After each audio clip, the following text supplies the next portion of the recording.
예레미야 26장 말씀입니다.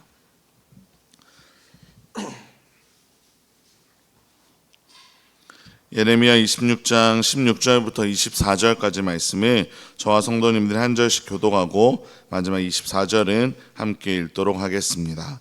고관들과 모든 백성이 제사장들과 선지자들에게 이르되 이 사람이 우리 하나님 여호와의 이름으로 우리에게 말하였으니 죽일 만한 이유가 없느니라. 그러자 그 지방의 장로 중 몇 사람이 일어나 백성의 온 회중에게 말하여 이르기를 유다의 왕 히스기야 시대에 모레셋 사람 미가가 유다의 모든 백성에게 예언하여 이르되 만군의 여호와께서 이와 같이 말씀하셨느니라. 시온은 바깥이 경작지가 될 것이며 예루살렘은 돌 무더기가 되며 이 성전에 사는 산당의 숲과 같이 되리라 하였으나 유다의 왕 히스기야와 모든 유다가 그를 죽였느냐. 히스기야가 여호와를 두려워하여 여호와께 간구하며 여호와께서 그들에게 선언한 재앙에 대하여 뜻을 돌이키지 아니하셨느냐. 우리가 이같이 하면 우리의 생명을 스스로 심히 해롭게 하는 것이니라.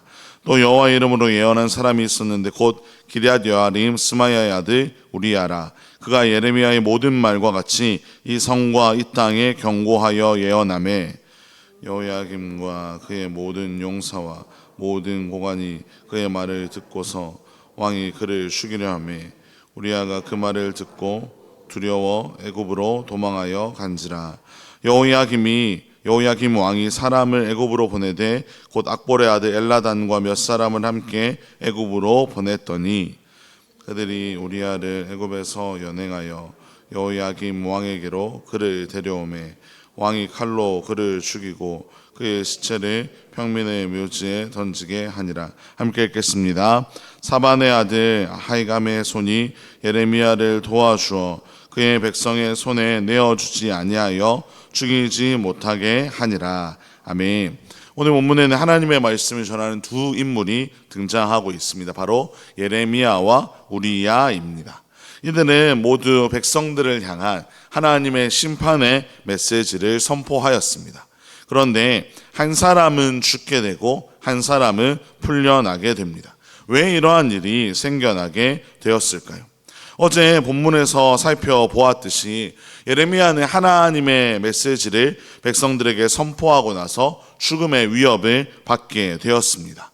그런데 그런 극단적인 공격 앞에서 겁이 나기도 하고 위축이 되기도 했을 텐데 예레미야는 전혀 그런 모습을 보이지 않았습니다. 오히려 나를 죽이려거든 죽이라고 이야기를 했습니다. 하나님의 말씀 앞에서 너희의 행위를 고치고 여호와의 목소리를 듣든지 아니면 나를 죽이라고 이야기했던 것입니다. 그 결과 16절에 기록되어 있듯이 고관들과 모든 백성들이 제사장들과 선지자들에게 이렇게 이야기했습니다. 하나님의 이름으로 이를 죽일 만한 이유가 없다고 이야기를 해준 것이었습니다. 그러자 장로 중 몇 사람이 일어나서 미가 선지자의 이야기를 했습니다. 히스기야 시대에 미가 선지자가 심판의 메시지를 선포하였을 때 히스기야 왕이 그를 죽이지 않고 오히려 여호와를 두려워하게 되어 여호와 앞에 간구하였고 하나님께서 그 모든 심판의 뜻을 돌이키셨다는 역사를 들려주셨던 것입니다. 그러고는 이어서 우리가 예레미야를 죽이는 잘못된 선택을 하여 우리 스스로 재앙을 가져오는 일이 생기지 않도록 하자고 이야기를 했습니다. 그러고 나서 등장하는 것이 바로 20절부터 우리야라는 선지자입니다. 우리야 역시 예레미야가 선포했던 하나님의 메시지를 똑같이 선포했습니다. 그러자 예레미야를 죽이려고 했던 것처럼 여호야김과 모든 용사와 모든 고관들이 그를 죽이려고 하였습니다. 그렇게 수많은 사람들이 자신을 죽이려 한다는 소문을 듣자 우리야는 그 말을 듣고 두려워서 애굽으로 도망하는 것을 선택합니다. 아마도 그렇게 하면 자신이 살 수 있을 것이라고 생각했던 것 같습니다. 하지만 그의 선택은 잘못된 선택이었습니다. 그가 도망한 애굽이 세운 왕이 바로 여호야김이었기 때문입니다. 누구보다 애굽과의 관계를 잘 맺으며 살아가고 있던 왕이었기에 그 왕의 요청에 애굽은 즉시 우리아를 내어 주었습니다. 그리고 그렇게 우리아를 데려오자마자 칼로 그를 죽였고 시체를 던져버렸다고 23절은 기록하고 있습니다.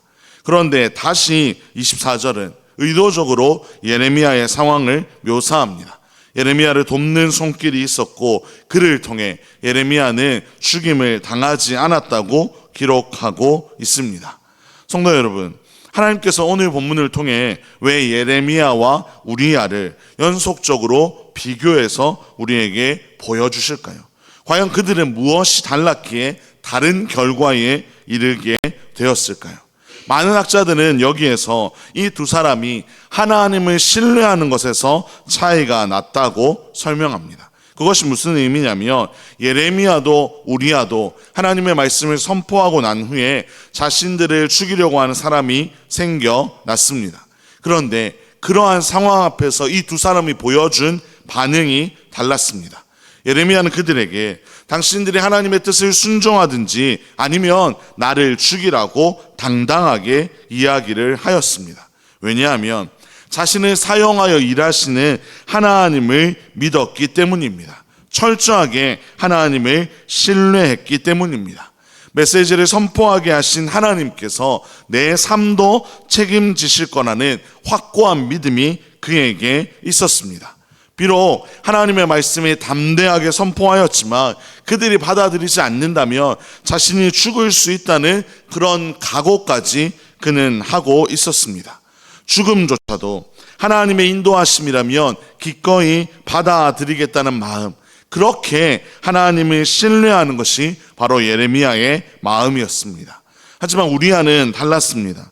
우리야는 자신을 죽이려고 하는 세력이 생겨나자마자 바로 애굽으로 도망쳤습니다. 내가 생각하기에 좋은 방법을 택하고 나의 안위만을 걱정하며 나아갔던 것입니다. 하나님의 메시지를 선포하면서도 하나님을 온전히 신뢰하지 못하는 삶을 그가 살아갔던 것입니다. 그 결과 전적으로 하나님을 의지했던 예레미야는 살게 되었고 자신이 생각하기에 좋은 방법을 찾으며 자신의 안위를 걱정했던 우리야는 죽게 되었습니다.